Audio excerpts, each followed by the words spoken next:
नाजरीन इकराम, बलोचिस्तान के साहिली शहर गवादर में corps commander lieutenant general Asif Ghafoor से उनके हालिया दौरे के मौके पर मुलाकात करने वालों में हक दो तहरीक के एक मुअम्मर नौ मुंतखब कौंसलर का कासिम सुलेमान भी शामिल थे।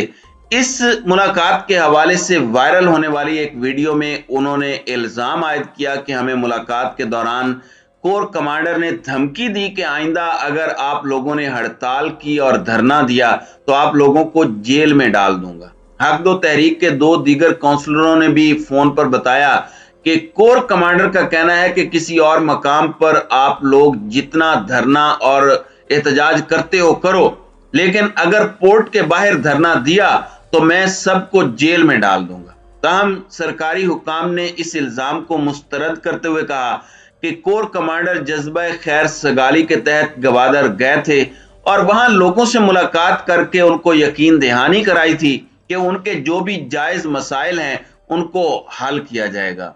गवादर में पोर्ट के करीब हक दो तहरीक के धरने पर 26 दिसंबर को अलस सुबह पुलिस ने क्रैकडाउन के अलावा गिरफ्तारियां भी की थी। इस क्रैकडाउन के खिलाफ गवादर में बड़े पैमाने पर एहतजाज हुआ, जिसके बायस 5 रोज तक गवादर शहर के अलावा दीगर शहरों में कारोबारी मराकज बंद हुए थे। इसी तरह अहम शाहराहें भी कई रोज तक बंद हुई थी। हुकूमत ने सूरत हाल पर काबू पाने के लिए दीगर इकदामात के अलावा कई रोज तक मोबाइल फोन और इंटरनेट सर्विस को भी बंद किया था, जबकि गवादर में 26 दिसंबर से एक माह के लिए दफा 144 भी नाफिज है, जिसमें हर किस्म के इज्तिमा पर पाबंदी है। पुलिस की जानिब से हक दो तहरीक के सरबराह, रहनुमा और कारकुनों की बड़ी तादाद के खिलाफ मुकदमात दर्ज किए गए। अगरचे पुलिस तहरीक के सरबराह मौलाना हिदायतुर रहमान को गिरफ्तार नहीं कर सकी, लेकिन वो जुमे को खुद गिरफ्तारी देने के लिए गवादर में अदालत में पेश हुए थे, लेकिन पुलिस ने कमरा अदालत में दाखिल होने से पहले उनको गिरफ्तार किया। हक दो तहरीक के क़याम के बाद से हुकूमत की जानिब से इस पर यह पहला क्रैकडाउन था, जबकि इस क्रैकडाउन किसी आला फौजी अफसर की जानिब से जिंदगी के मुख्तलिफ शोबों से ताल्लुक रखने वाले अफराद से पहला राबता था। कोर कमांडर ने वहां क़याम के दौरान गवादर के 9 मुंतखब कौंसलरों से भी मुलाकात की। काका सुलेमान का corps commander general Asif Ghafoor से मुलाकात के बाद जो वीडियो वायरल हुई, उसमें उन्होंने कहा कि मौलाना लियाकत ने जमात इस्लामी के दफ्तर में हक दो तहरीक के तमाम कौंसलरों को बुलाया और कहा कि डिप्टी कमिश्नर ने आप लोगों को बुलाया है। उनका कहना था कि जब हम मौलाना लियाकत की सरबराही में डिप्टी कमिश्नर के दफ्तर गए तो वहां से डिप्टी कमिश्नर हमें कोस्ट गार्ड्स के हेडक्वार्टर ले गए। वहां कोर कमांडर आसिफ गफूर भी मौजूद थे और उन्होंने हमें तलब किया था। काका सुलेमान के मुताबिक corps commander general Asif Ghafoor ने कहा कि आप लोगों ने गलती की है क्योंकि आप लोगों ने पोर्ट के रास्ते पर धरना दिया। हमारे लोगों ने कहा कि हमने अपने हक के लिए धरना दिया, हमने बिजली और पानी मांगा, हम मंशियात का खात्मा चाहते हैं, हम चाहते हैं ट्रॉलिंग यानी गैर कानूनी माहीगीरी का खात्मा हो। हमने कहा कि हुकूमत ने माना है कि हमारे मुतालिबात जायज हैं। काका सुलेमान ने यह भी कहा कि इस मुलाकात का मकसद हम नहीं समझे, हमें बात करने का मौका नहीं दिया। वहां असगर कयूम और हमारे दीगर साथियों ने बात की।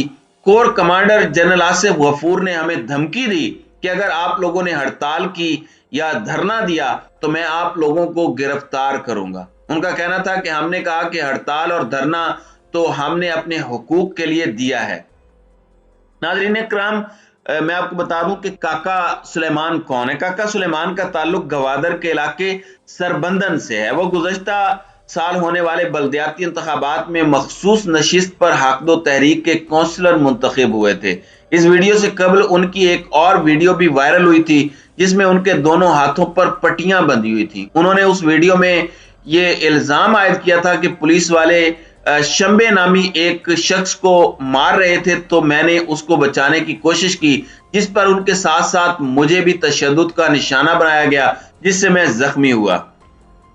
नाज़रीन इकराम, बलोचिस्तान में गुज़श्ता साल जो बल्दियाती इंतखाबात हुए उसमें गवादर शहर से हक दो तहरीक के कौंसलरों की अक्सरियत कामयाब हुई थी। इसी तरह गवादर के दीगर इलाकों में भी हक दो तहरीक के काउंसलरों की बड़ी तादाद ने कामयाबी हासिल की थी। Corps commander lieutenant general Asif Ghafoor के दौरे गवादर के मौके पर जुमेरात को जिंदगी के मुख्तलिफ शोबों से ताल्लुक रखने वाले अफराद ने उनसे मुलाकात की थी।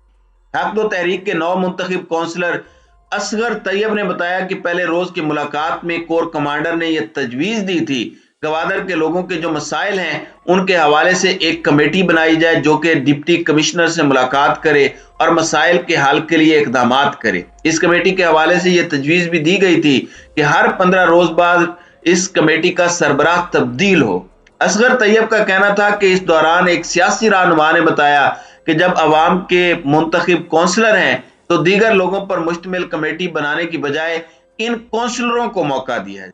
उन्होंने कहा कि चूंकि कौंसलरों की अक्सरियत का ताल्लुक हक दो तहरीक से है जिसके बायस इनके खिलाफ मुकदमात थे, इसलिए मुकदमात के होते हुए उनके लिए वहां जाना मुमकिन नहीं था। उनका कहना था कि हमारे एक काउंसलर ने बताया कि हमने 50-55 दिन तक एक मकाम पर धरना दिया लेकिन वहां किसी ने यह पूछने की जहमत नहीं की कि हम वहां इतने रोज से क्यों बैठे हैं, तो हम मजबूर होकर एक्सप्रेस वे पर पोर्ट के सामने आ गए ताकि हुक्मरानों को हमारे मसाइल का एहसास हो। असगर तैयब के मुताबिक जब उस काउंसलर ने कहा कि हमारे कानूनी और आईनी मुतालबात को नहीं माना जाएगा तो फिर हम भी धरना देने पर मजबूर होंगे। इस पर कोर कमांडर आसिफ गफूर ने कहा कि अगर आइंदा किसी ने पोर्ट के बाहर धरना दिया तो मैं उसको गिरफ्तार करके जेल में डालूंगा। हक दो तहरीक के काउंसलर ने नाम जाहिर न करने की शर्त पर बताया कि इस मुलाकात के दौरान हमें बताया गया कि पोर्ट के बाहर धरने के दौरान चाइनीज को आमदोरफ्त में मुश्किलात का सामना करना पड़ा। उस काउंसलर का दावा था कि इस इजलास में यह भी कहा गया कि चाइनीज ने यहां तक कहा था कि अगर यह सूरत हाल बरकरार रही तो वो छोड़कर चले जाएंगे। हक दो तहरीक का कहना था कि हमने कोर कमांडर को बताया कि एक्सप्रेस वे पर पोर्ट के करीब धरने से कबल भी एक रोज वहां धरना दिया गया लेकिन हुकूमत और इंतजामिया ने हमारी बात नहीं सुनी, इसलिए लोग पोर्ट के सामने धरना देने पर मजबूर हुए ताकि हुकूमत को नींद से बेदार किया जाए। नाज़रीन इकराम, हक दो तहरीक के काउंसलरों की गिरफ्तारी की धमकी के हवाले से लगाए जाने वाले इल्जामात से मुतालिक फौज के ताल्लुकात आमा के इदारे ISPR के हुकाम से फोन पर राब्ता किया गया लेकिन कोई उनकी जानिब से जवाब नहीं आया। ताहम हुकूमत बलोचिस्तान की तर्जमान फरा आजम शाह ने इसे गलत और बेबुनियाद इल्जाम करार दिया। Corps commander lieutenant general Asif Ghafoor जज्बा खैर सगाली के तौर पर गवादर गए थे और वहां जिंदगी के मुख्तलिफ शोबों से ताल्लुक रखने वाले अफराद से मुलाकातें की थी ताकि उनकी बात सुनकर उनके मसाइल का खुश उसलूबी से हल निकाला जा सके। उनका कहना था कि जहां कोई एहतजाज होता है तो फौजी हुकाम की जानिब से यह कहा जाता है कि लोगों के साथ नरमी के साथ पेश आना चाहिए और उनके मसाइल को हल करना चाहिए। उन्होंने कहा कि हुकूमत ने पहले भी गवादर के लोगों के मसाइल हल करने के लिए इकदाम किए हैं और आइंदा भी करेगी। हुकूमत बलोचिस्तान के तर्जुमान ने कहा कि हमारे सिक्योरिटी फोर्सेस पर ना सिर्फ बलोचिस्तान में क़याम अमन के लिए कुर्बानियां दे रही हैं बल्कि उनके बुनियादी मसाइल के हल के लिए इकदाम कर रही हैं। बलोचिस्तान के दूर दराज के इलाकों में जहां कोई नहीं जा सकता वहां सिक्योरिटी फोर्सेस के एहलकार ना सिर्फ हमारे बच्चों को तालीम देने के लिए काम कर रहे हैं बल्कि लोगों को साफ पानी की फराहमी तक के लिए भी इकदाम कर रहे हैं। फरा अजीम शाह ने कहा कि बाज हल्के और अनासिर सिक्योरिटी फोर्सेस के खिलाफ बेबुनियाद इल्जामात लगाते हैं, इसलिए लोगों को चाहिए कि वो इन बेबुनियाद इल्जामात की जानिब तवज्जो ना दें।